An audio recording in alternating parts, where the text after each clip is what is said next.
بسم اللہ الرحمن الرحیم۔ السلام علیکم۔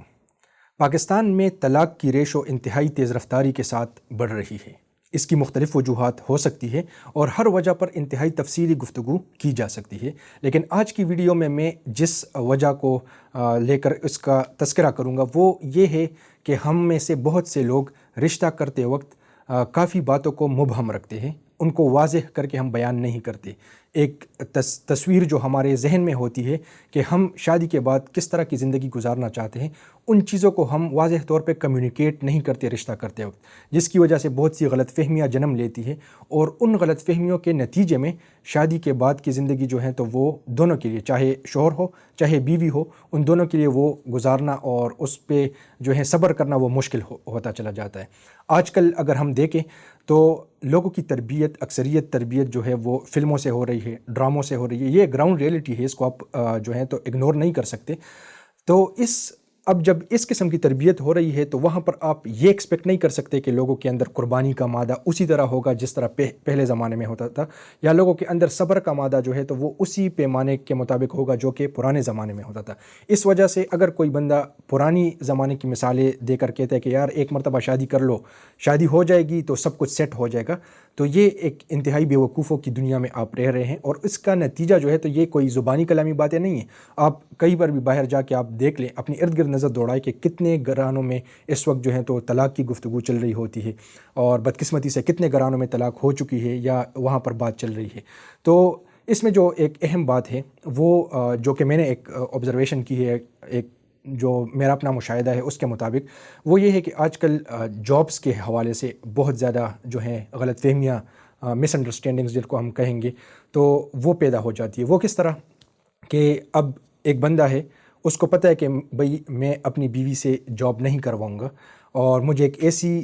خاتون کی تلاش ہے، ایک ایسی لڑکی کی تلاش ہے جو کہ میرا گھر سنبھالے، اس کی پوری توجہ جو ہے وہ میرے گھر پہ ہو،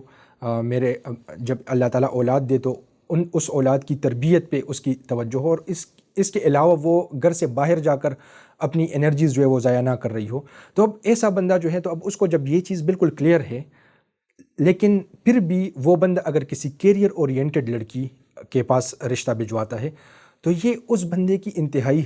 حماقت اس کو ہم کہیں گے، اس کو بیوقوفی کہیں گے، کیونکہ بھئی آپ ایک ایسی لڑکی چاہتے ہیں جو آپ کا گھر سنبھالے، جو پوری توجہ جو ہے وہ آپ کو دے، آپ کے گھر کو دے، آپ کے گھر کے کاموں کو دے، لیکن آپ رشتہ ایک ایسی لڑکی کے پاس بھجوا رہے ہیں جس کے اپنے جو ایمز ہیں، اس نے جو مقاصد سیٹ کیے ہوئے ہیں، اس نے جو گولز اپنی لائف کے سیٹ کیے ہوئے ہیں، تو وہ کچھ اور ہیں۔ تو یہ اب ایسی لڑکی کے پاس رشتہ بھجوانا اور پھر یہ ایکسپیکٹ کرنا، یہ امید کرنا کہ یار ایک مرتبہ شادی ہو جائے تو پھر خود بخود سیٹ ہو جائے گی، تو یہ بالکل جو ہے بیوقوفوں والی حرکت ہے۔ آپ کسی بھی فیملی کورٹ میں جا کے دیکھ لیں، وہاں پر کیسز آپ دیکھ لیں کہ بھئی جو خلا کے لیے دائر درخواستیں ہیں تو ان میں سے بہت سے کیسز آپ کو ایسے نظر آئیں گے جو اس قسم کے اس قسم کی وجوہات سے پھر بات بڑھتی ہے کسی اور جگہ پر چلی جاتی ہے۔ تو ایک تو یہ غلطی نہ کرے۔ اسی طرح جو ہے اگر کسی بندے کو پتہ ہے کہ بھئی میں نے اپنی گھر والی سے میں نے جاب کرنا ہے، دیکھیں یہاں پر میں اس وقت شرعی پہلو پہ بات نہیں کر رہا کہ اپنی بیوی سے اس طرح جاب کرنا جو ہے وہ شرعاً درست ہے یا نہیں ہے، لیکن ایک گراؤنڈ ریئلٹی ہے، لوگوں کو یہ مسئلہ پیش آ رہا ہے، تو میں آپ کے سامنے یہ بھی وہ کر رہا ہوں کہ بھئی اگر آپ کو پتہ ہے کہ میں نے اپنی بیوی سے کام کرنا ہے تو بھئی آپ کیریئر اورینٹڈ لڑکیوں کے پاس رشتہ بھیجیں، تاکہ وہ ان کا جو ایک ایم ہے اور آپ کا جو ایک مائنڈ سیٹ ہے تو وہ میچ ہو رہا ہو۔ اب آپ کسی ایسی خاتون کے پاس رشتہ بھجوا دیں، کسی ایسی لڑکی کے پاس جس نے اگرچہ اس نے اعلیٰ تعلیم حاصل کی ہو، لیکن وہ نہیں چاہتی کہ وہ باہر جا کے کام کرے، اور پھر آپ شادی کے بعد اس کو تانے دے کر اور مختلف قسم کی ذہنی اذیتیں دے کر جو ہے تو اس کو فورس کرتے ہیں کہ بھئی آپ باہر جا کر کام کریں، تو لازمی بات ہے اس سے آپ کے معاملات جو ہے وہ بگڑیں گے۔ اور اس کے بعد جب یہ چیز آپ کو کلیئر ہو گئی تو ایک میں آپ کو درخواست کروں گا کہ لڑکی کے ساتھ ایک مرتبہ کسی، یا اگر آپ کی بہنیں ہیں تو بہنوں کے ذریعے، یا جو ہیں تو اپنی والدہ کے ذریعے، کسی بھی ایسے قابل اعتماد بندے کے ذریعے جو ہیں تو اس سے ایک مرتبہ ڈائریکٹ خود پوچھ لیں کہ بھئی آپ کا میرے ساتھ شادی کرنے کے حوالے سے کیا خیال ہے، کیونکہ بعض اوقات اس طرح بھی ہوتا ہے، ہم نے ایسے کیسز بھی دیکھے کہ لڑکیوں کی شادیاں ہو جاتی ہے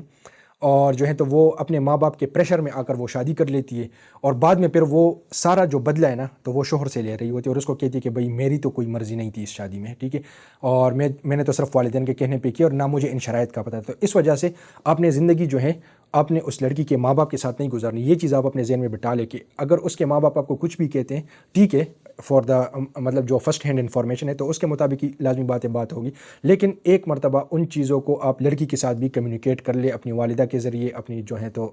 بہن کے ذریعے، کسی بھی قابل اعتماد